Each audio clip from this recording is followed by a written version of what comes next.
नमस्कार। हर हर महादेव।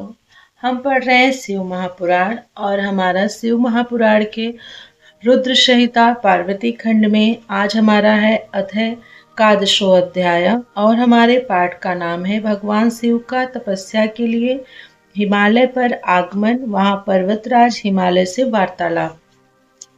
तो हम अपने पाठ को प्रारंभ करें इसके पहले कर लेते हैं शिव पार्वती की वंदना।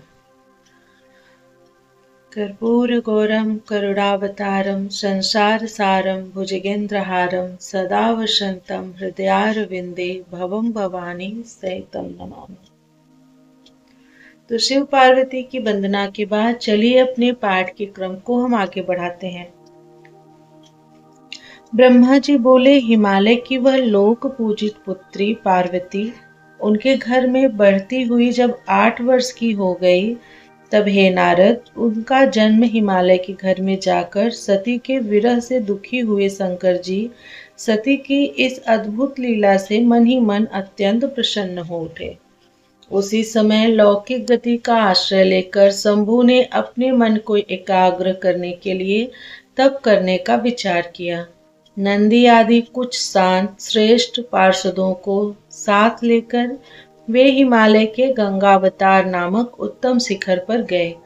हे मुने, जहाँ पूर्व काल में ब्रह्मधाम से प्रवाहित होकर समस्त पाप राशि का विनाश करने के लिए परम पावनी गंगा गिरी थी, जितेंद्रिय हर ने वहीं रहकर तपस्या आरंभ की। वे आलस्य का त्याग कर चेतन ज्ञान स्वरूप नित्य ज्योतिर्मय निरामय जगन्मय चिदानंद स्वरूप द्वैतहीन तथा आश्रय रहित अपने आत्मभूत परमात्मा का एकाग्र भाव से चिंतन करने लगे। भगवान हर के ध्यान परायण होने पर नंदी, भृंगी आदि कुछ अन्य पार्षदगण भी ध्यान में तत्पर हो गए। उस समय कुछ गण परमात्मा शंभु की सेवा करते थे और कुछ द्वारपाल हो गए। वे सब के सब मौन रहते थे और कुछ नहीं बोलते थे। इसी समय गिरिराज हिमालय उस औषधि शिखर पर भगवान शंकर का आगमन सुनकर आदर पूर्वक वहां गए। अपने गणों सहित गिरिराज ने प्रभु रुद्र को प्रणाम किया, उनकी पूजा की और अत्यंत प्रसन्न हो हाथ जोड़कर वे शिव जी की स्तुति करने लगे। हिमालय बोले, हे देवादिदेव महादेव, हे प्रभु, हे शंकर, आप लोकनाथ ने ही तीनों लोकों का पालन किया है। योगी रूप धारण करने वाले हे देव देवेश, आपको नमस्कार है। निर्गुण सगुण तथा विहार करने वाले आपको नमस्कार है। हे शंभु, आप कैलाशवासी सभी लोकों में विचरण करने वाले लीला करने वाले त्रिशूलधारी परमेश्वर को नमस्कार है। सभी प्रकार से परिपूर्ण गुणों के आकार, विकार रहित सर्वथा इच्छा रहित होते हुए भी इच्छा वाले तथा धैर्यवान आप परमात्मा को नमस्कार है। हे जनवत्सल, हे त्रिगुणाधीश, हे मायापते, बाहरी भोगों को ग्रहण न करने वाले आप परम ब्रह्म परमात्मा को नमस्कार है।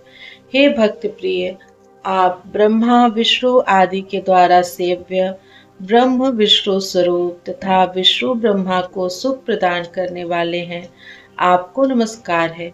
हे तपोरथ, हे तपः स्थान, आप उत्तम तपस्या का फल प्रदान करने वाले, तपस्या से प्रेम करने वाले शांत तथा ब्रह्म स्वरूप हैं, आपको नमस्कार है। व्यवहार तथा लोकाचार करने वाले आप सगुण परेश परमात्मा को नमस्कार है। हे महेश्वर, आपकी लीला को कोई जान नहीं सकता और यह साधुओं को सुख देने वाली है। आप भक्तों के अधीन स्वरूप वाले तथा भक्तों के वश में होकर कर्म करने वाले हैं। हे प्रभु, मेरे भाग्य के उदय होने से ही आप यहाँ आए हैं।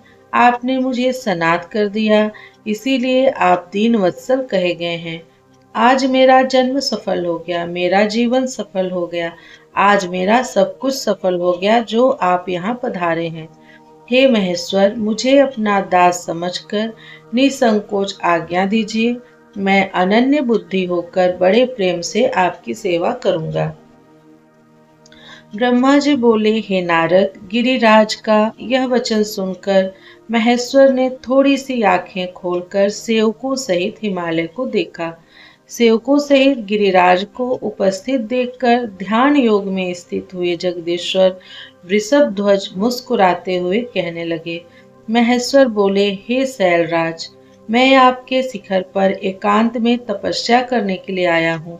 आप ऐसा प्रबंध कीजिए जिससे कोई भी मेरे निकट न आ सके। आप महात्मा, तपस्या के धाम तथा मुनियों, देवताओं, राक्षसों और अन्य महात्माओं को सदा आश्रय देने वाले हैं।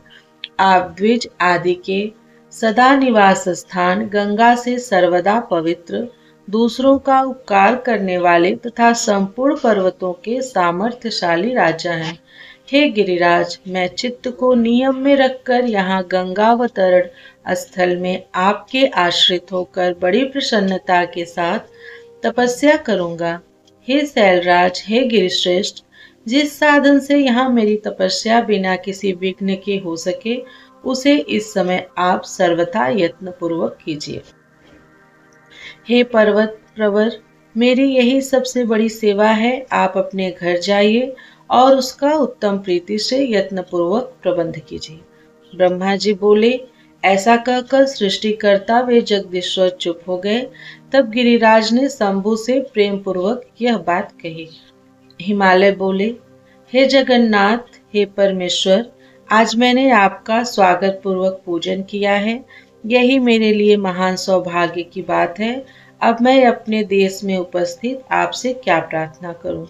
हे महेश्वर, बड़े बड़े यत्न का आश्रय ले लेने वाले देवता लोग महान तप के द्वारा भी आपको नहीं पाते हैं। वे आप स्वयं उपस्थित हो गए हैं। मुझसे बढ़कर कोई सौभाग्यशाली नहीं है और मुझसे बढ़कर कोई पुण्यात्मा नहीं है, जो आप मेरे पृष्ठभाग पर तपस्या के लिए उपस्थित हुए हैं। हे परमेश्वर, मैं अपने को देवराज इंद्र से भी बढ़कर समझता हूँ, क्योंकि गणों सहित आपने यहाँ आकर मुझे अनुग्रह का भागी बना दिया है। हे देवेश, आप स्वतंत्र होकर बिना किसी विघ्न के उत्तम तपस्या कीजिए। मैं आपका दास हूँ, अतः सदा आपकी सेवा करूँगा। ब्रह्मा जी बोले, ऐसा कहकर वे गिरिराज तुरंत अपने घर आ गए और उन्होंने अपनी प्रिया को बड़े आदर से वह सारा वृत्तांत सुनाया। तत्पश्चात शैलराज साथ जाने वाले परिजनों को तथा अपने समस्त गणों को बुलाकर उनसे भली भांति कहने लगे। हिमालय बोले, मेरी आज्ञा से आज से कोई भी गंगावतरण नामक मेरे शिखर पर न जाए। यह मैं सत्य कह रहा हूँ। यदि कोई व्यक्ति वहां जाएगा तो मैं उस महादुष्ट को विशेष रूप से दंड दूंगा। यह मैंने सत्य कहा है। हे मुनि, इस प्रकार अपने समस्त गणों को शीघ्र ही नियंत्रित करके हिमवान ने विघ्न निवारण के लिए जो सुंदर प्रयत्न किया, उसे आपको बता रहा हूँ, आप सुनिए। इस प्रकार श्री शिव महापुराण के अंतर्गत द्वितीय रुद्र संहिता के तृतीय पार्वती खंड में शिव शैल समागम वर्णन नामक 11वां अध्याय पूर्ण हुआ। प्रियम शंकरम सर्वनाथम नमामि। हर हर महादेव। हरे नमः, हरे नमः, हरे नमः। ओम नमः पार्वती पतये। हर हर महादेव। मिलती हूँ आप लोगों से शिव महापुराण के अगले अध्याय में।